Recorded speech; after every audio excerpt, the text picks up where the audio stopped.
মনে হচ্ছে না আবার শীত রিটার্ন চলে এসছে। মানে কি বলবো, এত শীত করছে, এত শীত করছে, না এসে পারলাম না। আর এদিকে দেখতেই পাচ্ছ যে হাওয়া দিচ্ছে, হাওয়াতে তো মানে কি বলবো, শীত তো করছে, কি করব বলো। শীতটা যে কবে যাবে আমি ওই অপেক্ষায় রয়েছি। হ্যালো বন্ধুরা, ওয়েলকাম টু মাই চ্যানেল। তোমরা সবাই কেমন আছো? আশা করি তোমরা সবাই খুব ভালো আছো। এই দেখো, আজ চলে এসেছি বিকেলবেলা আবার ছাদে। তো যাই হোক, একটু তাড়াতাড়ি এসেছি যাতে সূর্য মামাকে পাই আর একটুখানি রোদেও দাঁড়াতে পারি। কি করব বলো, আবার মনে হয় যেন শীত ফিরে চলে এলো। শীত আর যাওয়ার নাম করছে না। তো এত শীত করছিল নিচের ঘরে, এই মাত্র ভাত ভাত খেয়ে দিয়ে বাসন কোসন ধুয়ে ঘর মুছে সমস্ত কিছু নিচের যা কাজকর্ম ছিল সমস্ত শেষ করে এই ছাদে এলাম। সেই রোদে দাঁড়িয়েছি। দেখতেই পাচ্ছ সূর্য মামা বেশ ভালোই রোদ দিয়েছে। এখন বাজে বিকেল 4:30। 4:30-র সময় দেখো এত রোদ। তো রোদটা তো বেশ ভালোই দিচ্ছে, গরমও ঠিকঠাকই রয়েছে, কিন্তু যে হাওয়া দিচ্ছে না, এই হাওয়াতে না এত শীত করছে যে নিচের ঘরে তো ঠান্ডা, পারছি না থাকতে। যার জন্য খেয়ে দিই, ভাত খেয়েছি তো আরও শীত করছে, ওই জন্য খেয়ে দিয়েই চলে এসেছি 4:30-র সময় একেবারে ছাদের ওপরে।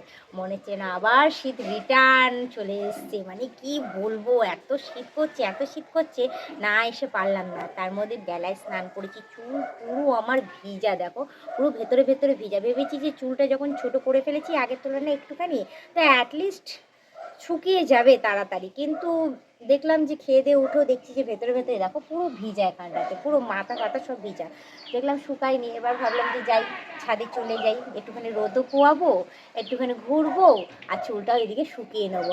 তো তার জন্য চুলটাকে একটুখানি ঝাড়া দিচ্ছিলাম, ঝাড়া দিয়ে একটুখানি করছি, কারণ একটু হাওয়া দিচ্ছে থেকে থেকে, জোরে জোরে হাওয়াতে যদি শুকিয়ে যায়। আর এদিকে রোদটাও বেশ সুন্দর লাগছে, দাঁড়িয়ে থেকেও বেশ দারুণ মজা লাগছে বলতে পারো। তো চলো এবার আমি একটুখানি এদিক ওদিক করবো, করে তারপর কি ঘুরবো ফিরবো, তারপর নিচে যাব।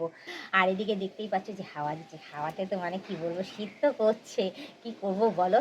শীতটা যে কবে যাবে আমি ওই অপেক্ষায় রয়েছি। অনেকের হয়তো শীতকাল ভীষণ ভালো লাগে, তারা শীতকালে ভীষণ ভালো থাকে, কিন্তু আমার ক্ষেত্রে কি বলো তো, সত্যি কথা বলতে কি, শীতকালে আমি বড্ড কষ্ট পাই। গরমকালে হয়তো একটু কষ্ট হয়, হয় না যে তা না, কিন্তু বেশি কষ্ট পাই আমি শীতকালে। ওই জন্য না আমি শুধু ভাবছি কবে শীতকালটা যাবে আর কবে গরম পড়বে। তো যাই হোক, মনে হয় না এই বছর এত তাড়াতাড়ি শীত যাচ্ছে। হ্যাঁ ঠিক আছে, কারণ যখনই ভাবছি যে শীত চলে গেছে, আমি তো এই তো রিসেন্ট আমি আমার সমস্ত সোয়েটার টোয়েটার কেচে কুচে সমস্ত তুলে দিয়েছিলাম। তারপর দেখছি কি আবার সেই ঘুরিয়ে শীত এসছি, শীত মানে সোয়েটার ছাড়া থাকতেই পারছি না। আবার কি করেছি, ওইগুলো আলমারি থেকে নামিয়ে নিয়েছি, নামিয়ে আবার কন্টিনিউ পড়া স্টার্ট করে দিয়েছি, কারণ একদমই পাচ্ছি না। এত হাওয়া দিচ্ছে আর এত কনকনে শীত করছে যে কি বলবো। আর এখন তো আমি খেয়ে দিয়ে যেহেতু ছাদে এসেছি, ছাদে এসে সূর্য মামার রোদ পাচ্ছি, একটু গরম গরম ভাব রয়েছে, তো এখন ভাবলাম যে এখন তো সেরকম কিছু অতটা শীত করছে না, তো আপাতত আমি একটুখানি ছাদের মধ্যে ঘুরি, ঘুরে ঠুরে এসে কয়েকটা ব্লগ ভিডিও করব, রিলস করব, নিজের কাজকর্ম যা যা আছে ছাদে কমপ্লিট করব, করে তারপর নিচে চলে যাবো। আর যতবার ভাবি যে ছাদে এসি যখন একটু নিশ্চিন্তে নিস্তব্ধে একটু আরামে ব্লগ ভিডিও করব, সেটা তো আর হয় না। কন্টিনিউ ওইদিকে কে যেন কুকুর পুষেছে সেটা চিৎকার, এদিকে কাক চেঁচা, এদিকে পাখি চেঁচা, আর এদিকে আদার্স জায়গাতে প্রোগ্রাম হতেই থাকে 12 মাসে 13 পার্বণ। তো যাই হোক, আমার এভাবেই আমি ব্লগ ভিডিও আমি তোমাদের কাছে তুলে ধরি, পারলে তোমরা এভাবেই আমাকে অ্যাডজাস্ট করে দেখো, আমার পাশে থেকো, আমাকে সাপোর্ট করে এগিয়ে নিয়ে যাও। আর তোমরা সবাই সুস্থ সবল থেকো, ভালো থেকো, নিজেদের শরীরের যত্ন নিও, কারণ দেখতেই পাচ্ছ শীত যাচ্ছে না। শীত শুধু ঘুরিয়ে ফিরিয়ে রিটার্ন রিটার্ন বাড়িতে আসছে আমাদেরকে ঠান্ডা লাগানোর জন্য। তো এই সময়টা সবারই শরীর খারাপ থাকে, হ্যাঁ সবারই শরীর বেশি বেশি করে অসুস্থ হয় সবাই। তো তোমাদের বলবো নিজেদের শরীরের যত্ন নিও, গরম কাপড় কিন্তু কন্টিনিউ পরো যতক্ষণ না শীত যাচ্ছে ততক্ষণ।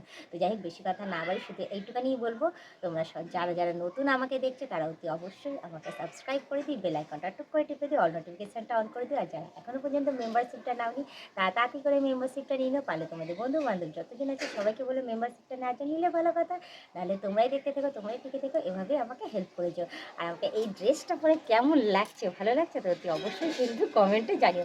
আগেও এই ড্রেসটা পরে কিন্তু তোমরা অনেকেই বলেছিলে যে বৌদি আগের সেই গোলাপি নাইটিটা পরে তুমি আরেকবার ব্লগ ভিডিও দিও। তো যাই হোক, আমি আবার চলে এসেছি তোমাদের কাছে এই গোলাপি নাইটি পরে ব্লগ ভিডিও নিয়ে। তো যাই হোক, আজকের ব্লগ ভিডিওটা এখানেই শেষ করছি। আবার অন্যদিন অন্য কোনো সময় আমি ব্লগ ভিডিও নিয়ে হাজির হয়ে যাবো। আজকের মতো টাটা, বাই বাই, সুস্থ থেকে এভাবে আমাকে দেখতে থেকো, আমার পাশে থেকে আমাকে প্রচুর পরিমাণে সাপোর্ট করে এগিয়ে নিয়ে যাও।